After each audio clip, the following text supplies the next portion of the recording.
तुम्हाला माहिती आहे का? लहानपणी माझ्या मते तरी असं कोणीही नसेल, की त्यांनी शाळेबाहेर मिळणारा हा खाऊ खाल्ला नसेल आणि अजूनही या खाऊची आठवण होत नसेल. पण आजकाल कुठे मिळतच नाही. म्हणूनच खास ही रेसिपी तुमच्यासाठी. पण त्याआधी रेसिपी व्हिडिओ सेव्ह आणि शेअर करून ठेवा. सर्वात आधी एका बाउलमध्ये पाववाटी छान फेटून घेतलेलं दही काढायचं. त्यामध्ये पाववाटी पाणी, लाल फूड कलर, 1 चमचा तेल घालायचं, सर्व साहित्य मिक्स करायचं. एखादी चाळण घ्यायची, त्यामध्ये मैदा, बेकिंग पावडर आणि बेकिंग सोडा घालायचा. हे छान असं चाळून घ्यायचं आणि तयार मिश्रणामध्ये पीठ मळायचं, झाकण ठेवून 10 मिनिटं भिजण्यासाठी बाजूला ठेवायचं. तोपर्यंत पाक तयार करून घेऊया. कढईमध्ये 1 वाटी साखर, पाऊण वाटी पाणी घालायचं.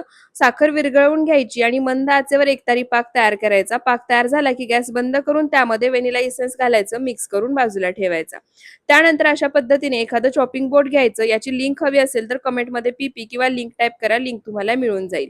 मळून घेतलेल्या पिठाचा रोल करायचा, चाकूनी कट करायचा आणि त्याचे गोळे तयार करून घ्यायचे. सर्व गुलाबजाम तयार झालेत. गॅसवर कढईमध्ये आधीच तेल गरम करायला ठेवलं होतं. तेल सुद्धा छान गरम झाले. आता तयार गुलाबजाम तेलामध्ये सोडायचे. सुरुवातीला मध्यम आचेवर मिनिटभर तळायचे. त्यानंतर मंद आचेवर सोनेरी रंग येईपर्यंत तळायचे. याच पद्धतीने राहिलेले सर्व गुलाबजाम तळून घ्यायचे.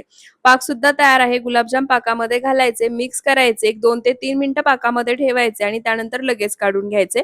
राहिलेले गुलाबजाम सुद्धा याच पद्धतीने मिक्स करायचे. मस्त रसरशीत शाळेबाहेर मिळणारे